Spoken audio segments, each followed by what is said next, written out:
So, by 1968, the Democratic Party was not very well liked in America. Thanks to the war in Vietnam, President LBJ was hugely unpopular, so he decided not to run in the election of 1968. And because of this, the Democrats had a little bit of a three-way battle going for their presidency between Eugene McCarthy, Robert F. Kennedy, the brother of the late President John F. Kennedy, and George Wallace. Eventually, Hubert Humphrey, who was LBJ's vice president, won the nomination for the Democrats, and he went up against Richard Nixon, who had been vice president under Eisenhower, but had since lost his position. And so in the election of 1968, Richard Nixon played to this group of people known as the silent majority.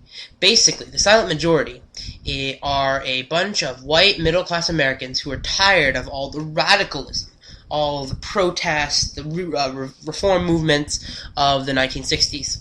And so playing to this movement, and as well as on a policy of Vietnamization, which is basically slowly pulling the U.S. Army out of Vietnam, slowly ending the Vietnam War, and shifting the burden onto South Vietnam.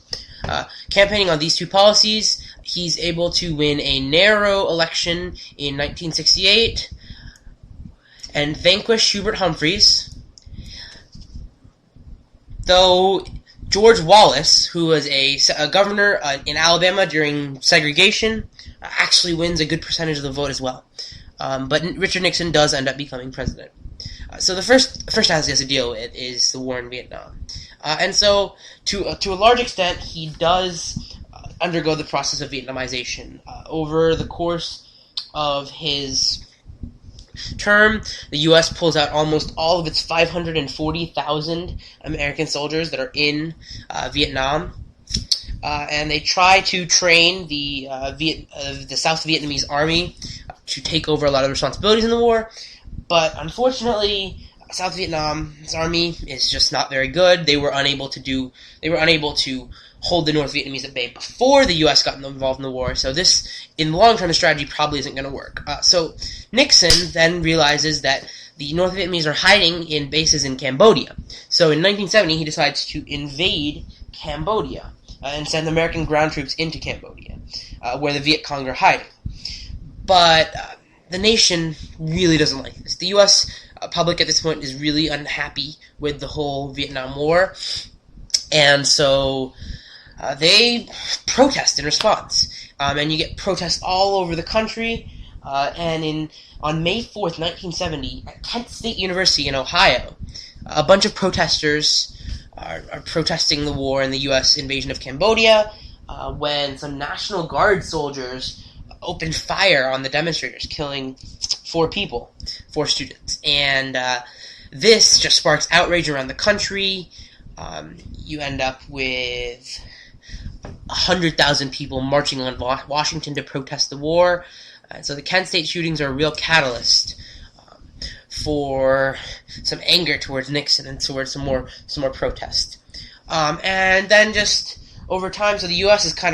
Nixon's kind of forced into a policy of negotiating with the Vietnamese. And after 3 years of intense bombing raids and whatnot, they settle on the Paris Accords. January 23rd, 1973. Nixon calls this peace with honor, but in reality, it basically says the U.S. is going to withdraw troops within 60 days. The U.S. gets some of its prisoners of war back in return, but it leaves the North Vietnamese in South Vietnam, where the Viet Cong can basically now win the war. And so once it becomes apparent that the North Vietnamese are going to overrun the South Vietnamese, Nixon wants to go back and help the South Vietnamese, but in 1973, the Congress passes the War Powers Act, which overturns the previous Gulf of Tonkin resolution, and that the War Powers Act basically says the president can't act without Congress's approval on using military force. So and also that without a declaration of war, any military engagement must end within 60 days. So because of this, South Vietnam falls to the North Vietnamese. In 1975, Saigon falls, and the U.S. and its South Vietnamese allies are forced to evacuate out of Saigon. So, now we're going to talk about the other foreign policy things that happened during Nixon's presidency. A couple of the most important things were China, right? So, China in 1949 turned into a communist country, but by the early 1970s, they were no longer allied with the Soviet Union. And so Nixon and his Secretary of State, Henry Kissinger, they had a brilliant idea, which was to basically change the balance of power in the world. They didn't like the whole idea of having just two superpowers, the United States and the Soviet Union. So they wanted to create a balance of power, and they wanted to strengthen China. And so they saw a chance to win China over as an ally. So first they sent Kissinger over to have diplomatic talks. It was the first time in almost 20 years that the U.S. is even talking to the government of China, right? And in 1972, Nixon makes a historic visit to China, talks to Mao, and this sets the stage for the eventual recognition of China by the U.S. in 1979. And as they say, the rest is history, and today we know that China, far from being a backward communist nation like it was in the early 70s, is one of the most important powers in the world. And the final important thing that happened in terms of Nixon foreign policy, the next important thing is détente, which is we want to take the Soviet Union, we want to make relations with the Soviet Union better, right? We want to cool down relations. We don't want horrible relations. So in the early 70s, Nixon decides to visit Moscow, becomes the first U.S. president to visit Moscow in 1972, right after he visits China, talks with Leonid Brezhnev, and they actually signed an arms limitation treaty called SALT. And basically what SALT does is it puts a limit on the number of intercontinental ballistic missiles and the construction of anti-ballistic missile systems for each of the two countries, the USSR and the USSR. And finally, we got to talk about the Yom Kippur War. Yom Kippur War is basically in October of 1973. Egypt and Syria attack Israel on Yom Kippur, which is a holy day for the Jewish people.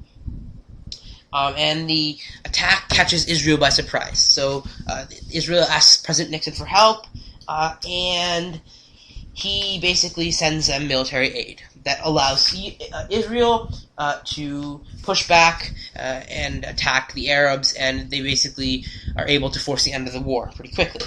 But after the fighting ends, you get a few problems. One is that most of those Arab nations, right? Arab nations at this point, the United States is using too much oil. It doesn't produce enough of its own oil, so it's very dependent on Arab nations to give it oil. Right? And most of the Arab nations, they don't really like Israel very much, for obvious reasons, especially with the Palestinians and whatnot.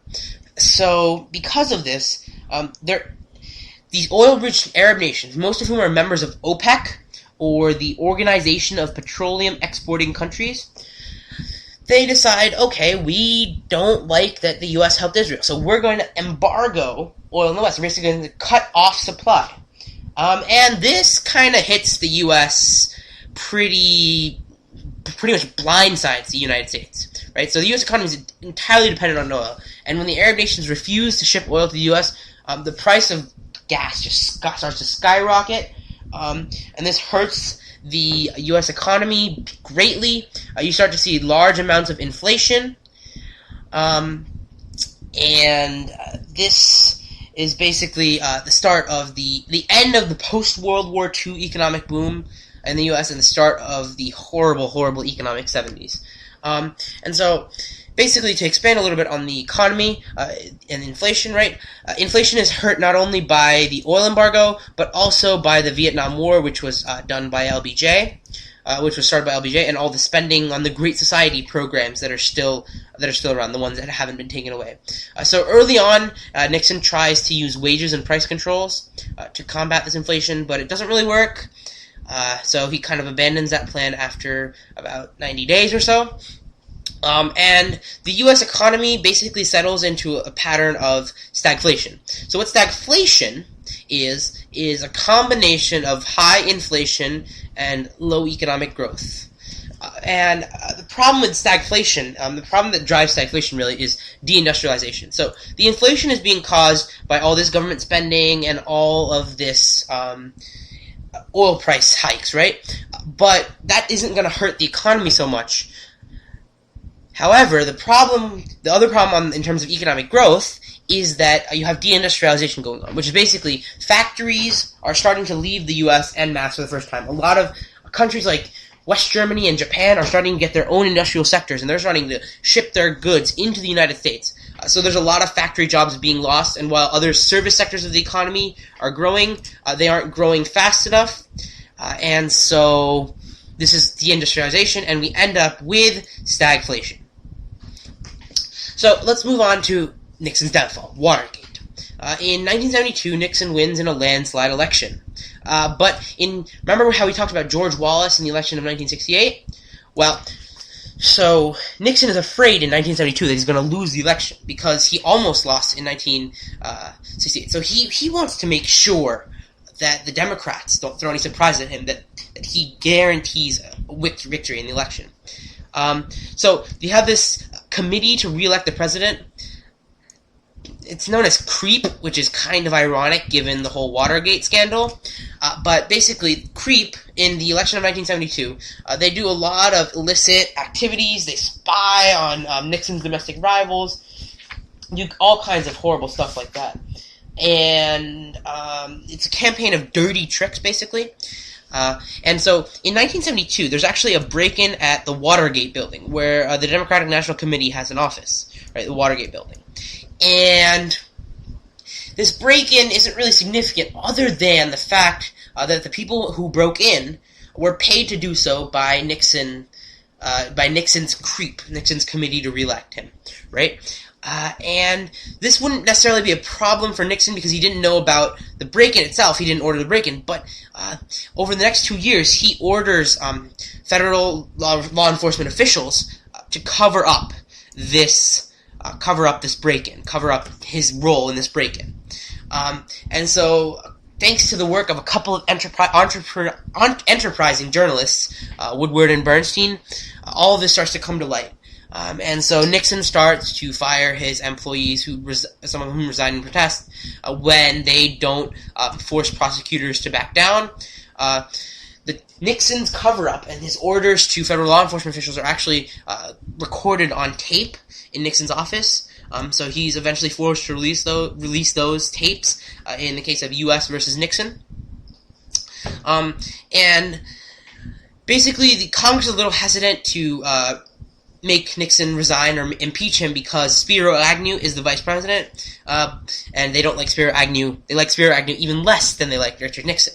But in 1973, Spiro Agnew resigns thanks to an unrelated scandal, and then in 1974, Nixon is impeached.